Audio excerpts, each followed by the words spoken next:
Di akhir video, semoga kalian lebih paham tentang apa yang terjadi di bond market. Tapi aku suggest supaya kalian nonton video-videoku yang lain dulu sebelum menonton video yang kali ini. Nah, aku akan memulai video kali ini dengan membahas investment clock sebagai guidance ya. Menurutku investment clock ini berguna banget untuk penentuan timing instrumen investasi kita ya. Jadi kalau kita lihat dari investment clock itu terbagi menjadi 4 ya berdasarkan chart yang ada di layar kalian ya. Ada stock market, bond, cash, dan komoditas ya. Jadi memang ada saatnya kita tuh better pegang stock market ya. Tapi ada saatnya juga kita nggak pegang stock market. Kita misalnya pegang government bond atau komoditas, atau saatnya juga pegang cash. Di saat-saat misalnya stagflasi kayak sekarang ya. Tapi itu setiap orang itu preferensinya beda-beda. Nah, investment clock itu mempersingkat kita untuk penentuan timingnya. Tapi kembali ke setiap orang yang punya cara untuk menganalisa masing-masing ya. Ini analisa sekilasnya saja investment clock tuh seperti apa. Contohnya kayak misalnya 2020 awal waktu pandemi ya. Sebelum pandemi. Orang beli bond, government bond, ori itu masih bisa kasih sekitar 8% per tahun. Walaupun itu sekitar gross ya. Karena waktu itu suku bunga trennya masih bertahan atau naik. Nah, itu kan berarti kalau kita lihat dari investment clock, government bond itu masih enak. Stock market ya enak juga lah bagi orang yang suka trading. Tapi di saat mulai adanya pandemi, stock market hancur, government bond juga hancur ya. Tapi setelah itu ada mulai kebijakan quantitative easing, mulai kerasa kalau bond itu harganya naik gila-gilaan ya. Begitu juga dengan stock market, karena itu statusnya mulai menjadi recovery. Nah, itu fungsinya kita kalau melihat dari investment clock tuh kurang lebih seperti itu.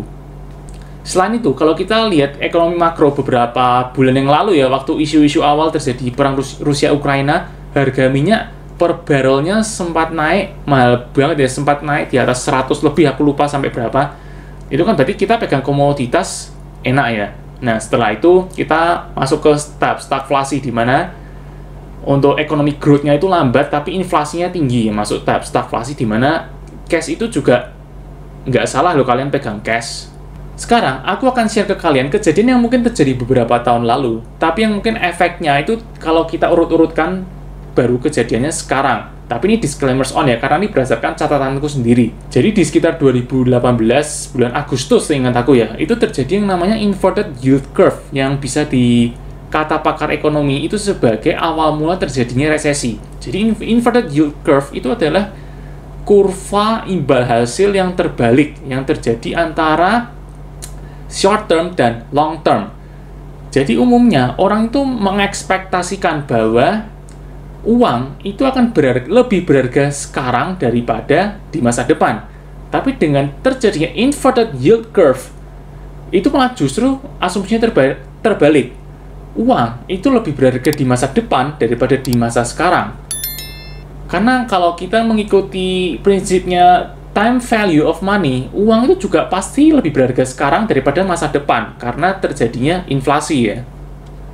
Jadi inverted yield curve itu bisa dijadikan semacam leading indicator kalau akan terjadinya resesi. Tapi waktu itu 2018 itu masih pro kontra.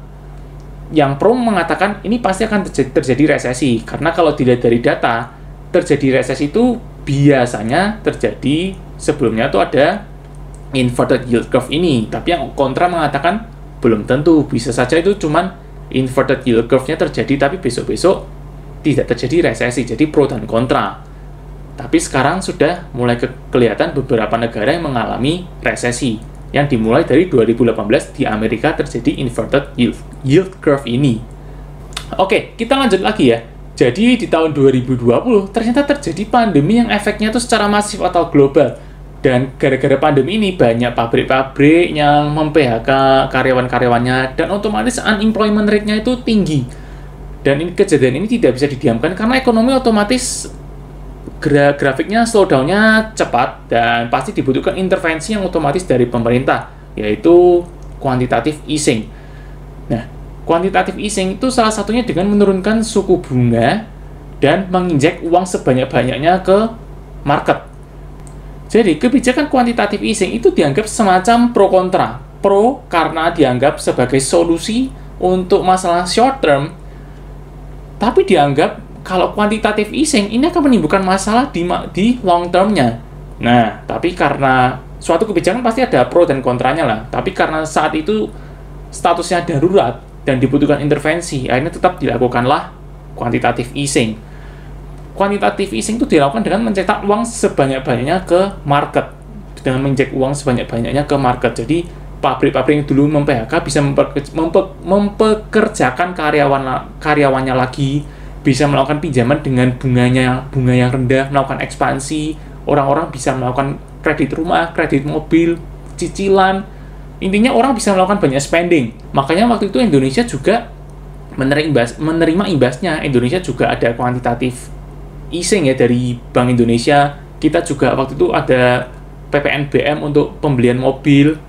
Ya, salah satunya gara-gara kuantitatif easing, karena Amerika itu saat ini sebagai pusat, gini deh, karena Amerika itu kan uangnya dolar, dan uang dolar itu kan sebagai standar acuan internasional. Jadi keputusan yang diambil Amerika otomatis biasanya akan diambil negara lain. Tapi dengan itu, uang akan terasa sangat murah, dan hal ini akan menimbulkan inflasi yang menjadikan kontranya. Hal semacam ini, kalau kalian ingin tahu lebih dalam, kalian bisa nonton di Changing World Order yang dibahas oleh Ray Dalio yang lebih dalam. Ini serial dokumenter yang bagus banget dan menurutku kalian harus tonton sih. Jadi, bagi kalian yang notice, kenapa waktu pandemi justru long term bond itu malah enak, justru naiknya banyak, ya karena kuantitatif easing ini. Karena kalau suku bunga turun, ya rules-nya berlawanan, harga obligasinya akan naik. Sementara waktu pandemi, itu suku bunga turun terus, dan harga bondnya naik terus. Dan long term bond itu yang paling enak. Dan itulah fungsinya kita memahami investment clock itu yang tadi aku share di awal video tadi. Tadi kalau aku bahas di awal video, setiap aset itu kan pasti punya timingnya sendiri-sendiri ya. Misalnya bond, tidak mungkin bond itu naik terus atau turun terus, pasti ada timingnya sendiri-sendiri.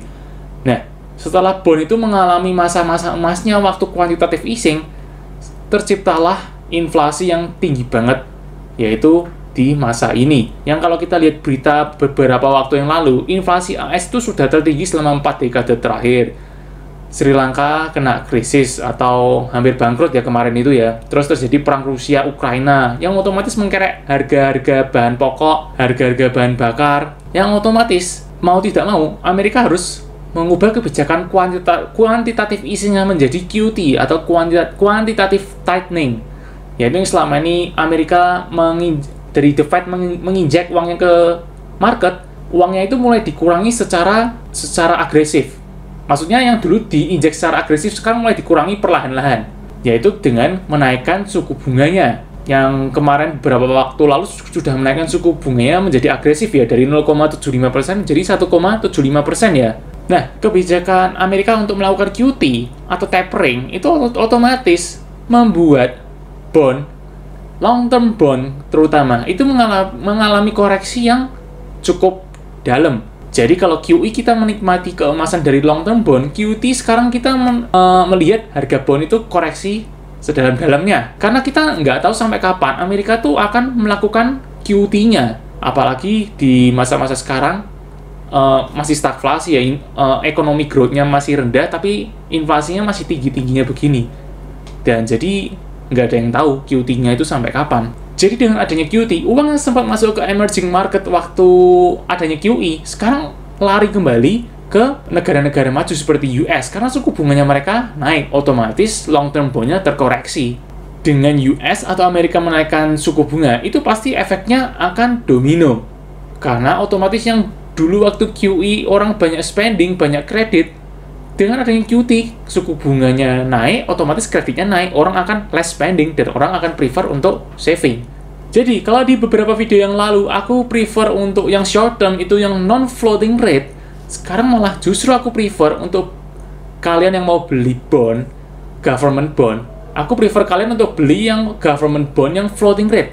Karena kalau kita melihat secara makro, suku bunganya naik, kalau floating rate suku bunganya naik, kalian akan menikmati suku bunganya naik. Tapi kalau misalnya turun, ada floating with floor rate-nya, kalian ada batas minimalnya. Jadi menurutku enaknya gitu sih kalau floating with floor. Jadi menurutku sekian video kali ini ya. Thank you.